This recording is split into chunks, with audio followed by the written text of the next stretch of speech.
Bonjour à tous, bonsoir, voilà, selon l'heure à laquelle vous regardez cette vidéo.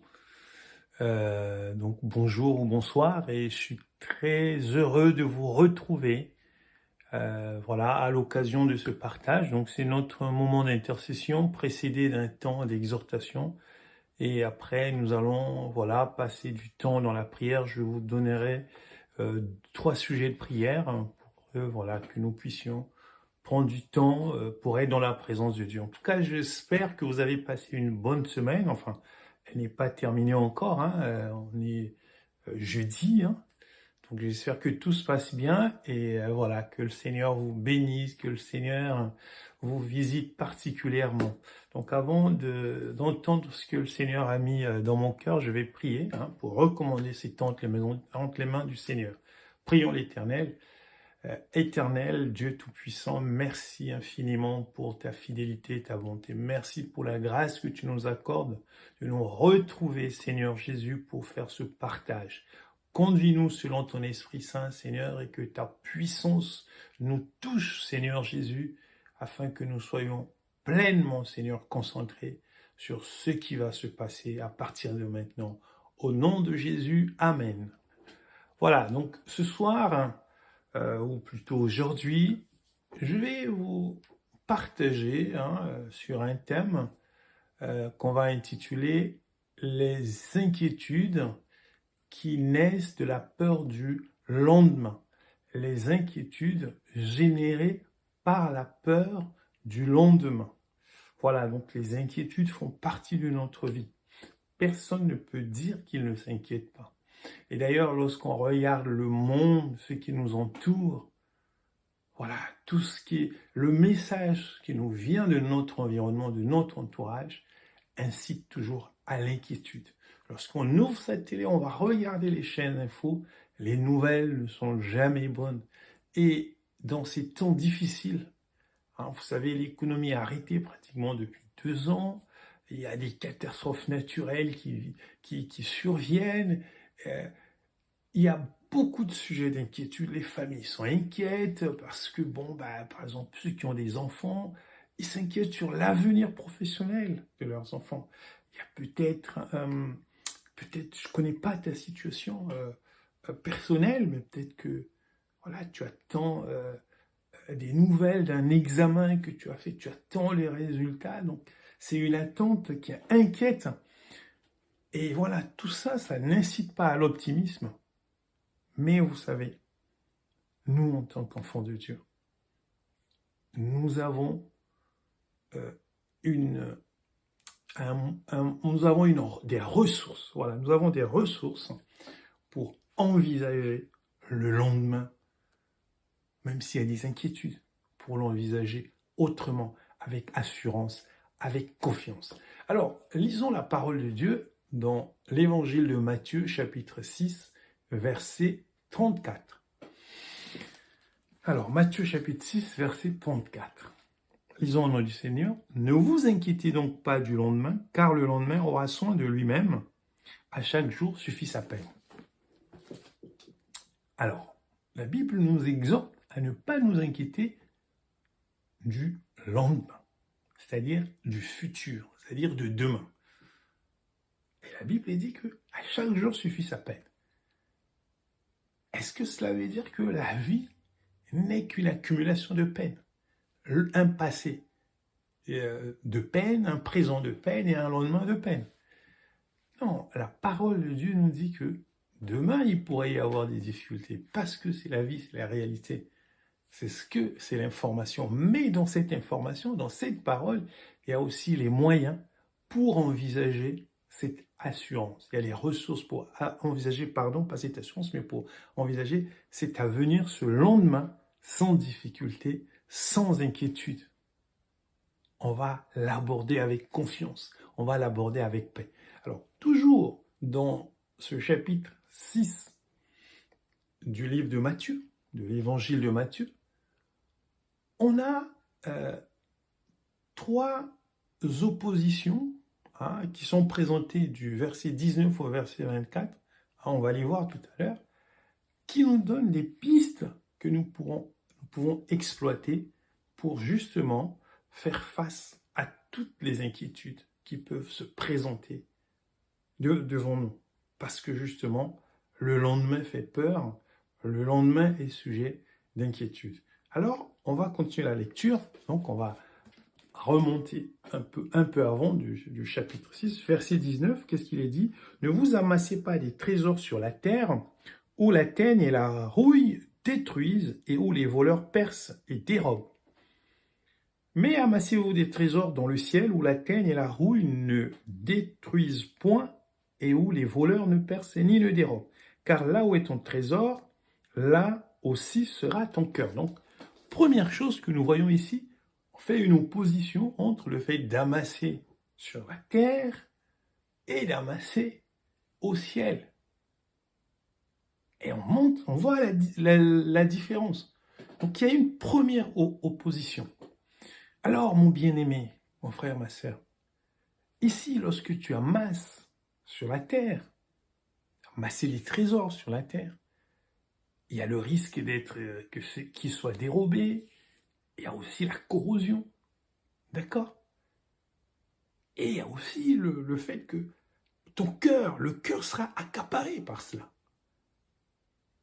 Et en face, Jésus nous donne une alternative, une solution, c'est d'amasser notre trésor dans les cieux, là où il n'y a pas de vol, là où on ne peut pas, ce trésor ne peut pas se corrompre. Et chose importante, c'est que notre cœur sera là, attaché au royaume des cieux, parce que c'est là où est notre trésor. C'est là où est notre trésor. Mais le royaume des cieux, comme Jean-Baptiste a dit, que le royaume des cieux est là lorsqu'il prêchait. Le royaume des cieux, c'est Jésus-Christ. Donc, investissons en Jésus-Christ. Alors, mon frère, où tu as investi ton trésor? Le trésor, c'est quelque chose de précieux. Tu as quelque chose de précieux. Où est-ce que tu l'as investi? Et il y a une des choses précieuses que nous avons, c'est le temps, si on se limite au temps. Alors, ton temps, où est-ce que tu l'as investi? Est-ce que c'est sur la terre, sur des activités qui sont peut-être utiles pour toi? Selon le monde, c'est utile. Mais, pour autant, as-tu investi dans le royaume des cieux? As-tu investi ton temps dans le royaume des cieux? C'est-à-dire, lorsque tu as du temps, est-ce que tu lis la parole de Dieu? Est-ce que tu prends du temps dans la prière, dans l'adoration, dans la louange, dans la méditation de la parole de Dieu, dans l'exhortation, dans le partage? C'est ça. Cela est un investissement sûr. Et notre cœur va être attaché au royaume des cieux, attaché à Jésus-Christ. Et donc, peu importe de quoi demain sera fait, à chaque jour suffit sa peine. Donc, le présent, à la limite, on ne s'en occupe pas. Mais demain, on ne va pas s'en occuper. On ne va pas s'occuper de demain parce que demain, c'est Jésus-Christ.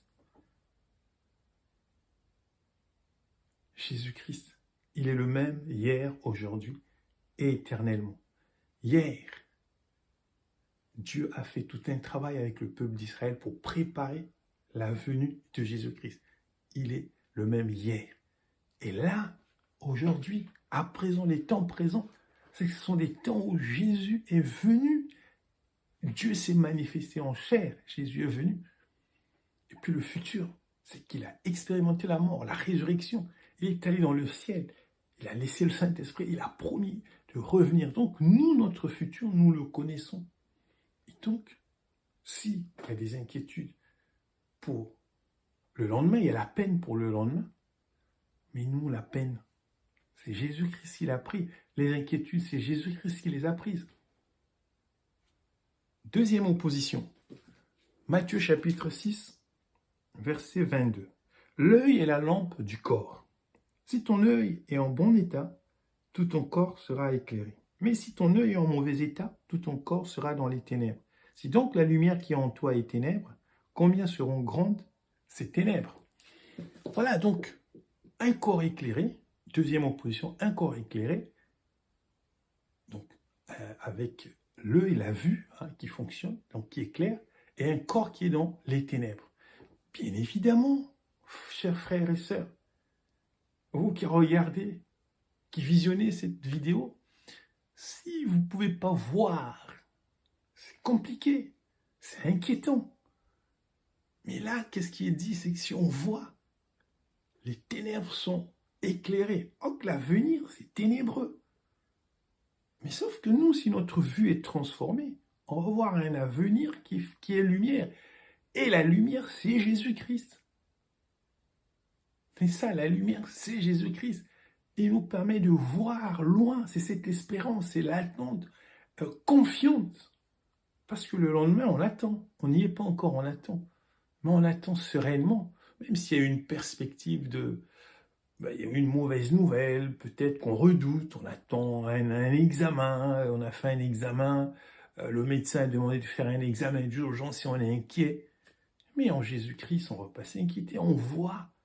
Lorsque notre vue est transformée, on ne voit pas les murs, on ne voit pas les obstacles. On voit loin.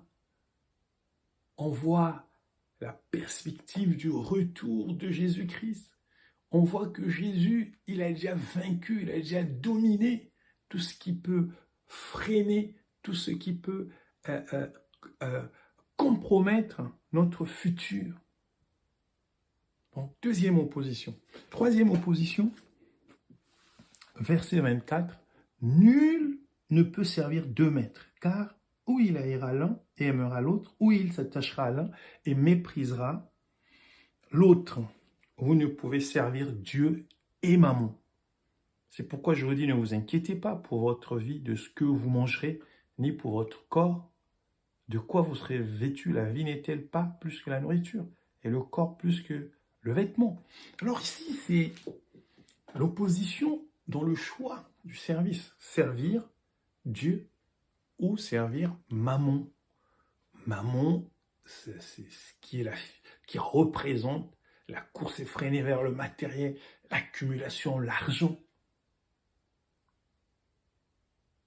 Et Jésus-Christ, servir Dieu, c'est aller au cœur de la vie de Dieu, chercher ce qui nourrit, ce qui est spirituel, ce qui nous donne la force de résister face à l'adversité. C'est là, c'est ça. Et on ne doit pas hésiter. Parce que si on est dans l'hésitation, on risque d'haïr Dieu. Donc c'est un choix qu'il faut faire. Et au point que même toutes ces inquiétudes sur les besoins, ce que la Bible qualifie des besoins des païens, ce sont les païens qui s'en inquiètent, on ne s'inquiétera plus de ça. Pourquoi? Parce que nous servons le Seigneur. Et dans Matthieu 6, 33, il est écrit, Matthieu 6, 33, qu'est-ce qu'il est écrit? Cherchez premièrement le royaume le royaume et la justice de Dieu, et toutes ces choses vous seront données par-dessus. Donc voilà la clé pour faire face aux inquiétudes. Mes bien-aimés. Donc trois clés. Investir dans le royaume de Dieu. Investir en Jésus-Christ. Plus que jamais, il faut investir en Jésus-Christ. Si tu investis en Jésus-Christ, alors il y a un trésor là-bas. Ton trésor sera préservé. Et puisque ton cœur va là où il y a ton trésor, ton cœur sera tout entier en Jésus-Christ. Et quand son cœur est en Jésus-Christ, les inquiétudes peuvent être là, mais on va les voir, on aura une autre façon de les voir justement. C'est là où intervient la deuxième opposition, c'est est-ce que le corps est éclairé, la vue? Est-ce que notre vue, nos yeux éclairent? Nos vues sont transformées. Qu'est-ce que nous voyons devant les obstacles? Nous disons, oh, ça serait très compliqué, je ne pourrais pas. Où nous voyons la puissance de Dieu qui va agir, qui va intervenir. Je lève mes yeux vers les montagnes. D'où me vient le secours? Le secours me vient de l'Éternel qui a fait les cieux et la terre. Là où on voit les montagnes, c'est-à-dire les problèmes, mais une vue transformée par la lumière qui est Jésus. Jésus a dit, je suis la lumière du monde. Celui qui me suit ne marchera point dans les ténèbres, mais il aura la vie éternelle. Et puis, dernière opposition, c'est servir Dieu ou servir maman. Mais bien aimé, faut être déterminé, faut choisir, faut faire un choix. Et c'est cela qui va nous aider dans les inquiétudes qui peuvent survenir quant à la peur du lendemain. Alors, mon frère, ma soeur, alors, est-ce que tu es inquiet? J'ai dit que c'est légitime. On peut s'inquiéter. Mais nous, en tant qu'enfants de Dieu, on a la réponse à nos inquiétudes. C'est que Jésus nous permet de voir loin, d'aller loin, parce que lui, il est allé, il est mort, il est descendu dans le séjour des morts, il est ressuscité, il est parti, et il nous a laissé le Saint-Esprit. Alors, dans cette période, cette avant-veille de la commémoration de la Pentecôte, quoi de plus intéressant, de plus judicieux que d'évoquer le Saint-Esprit?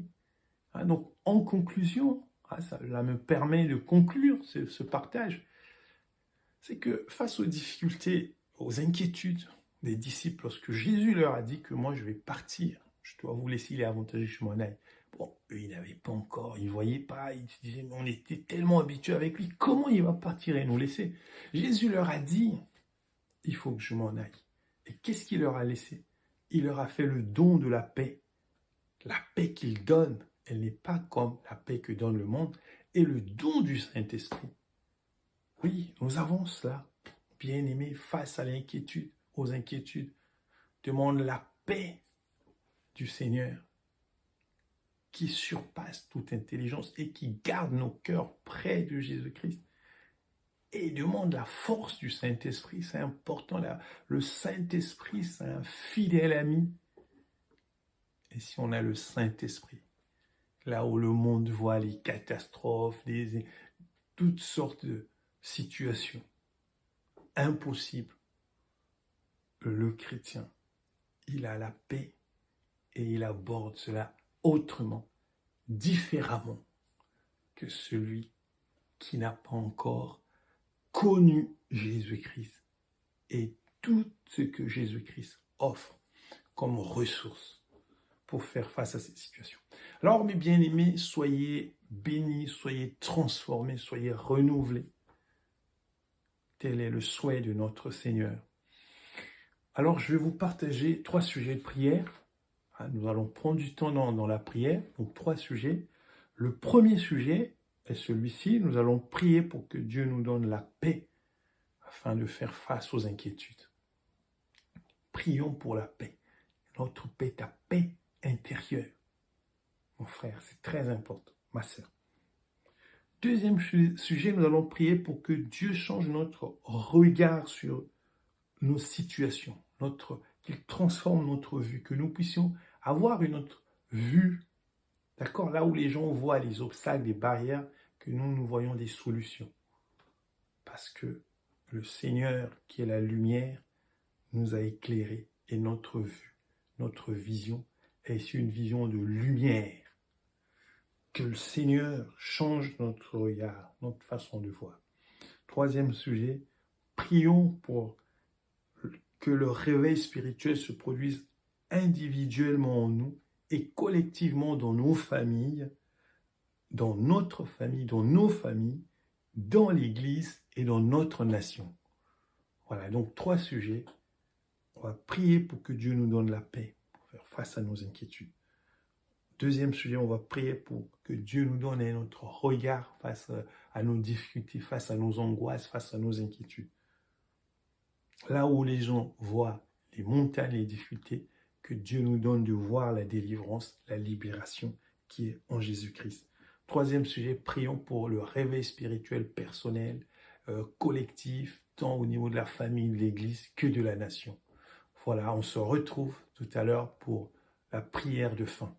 Merci, que Dieu vous bénisse encore.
Je vous invite à un moment de prière.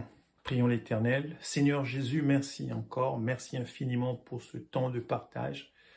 Merci, Seigneur, de bénir, Seigneur, tous ceux qui prennent le temps, Seigneur, de visionner, de regarder cette vidéo et de recevoir ta parole.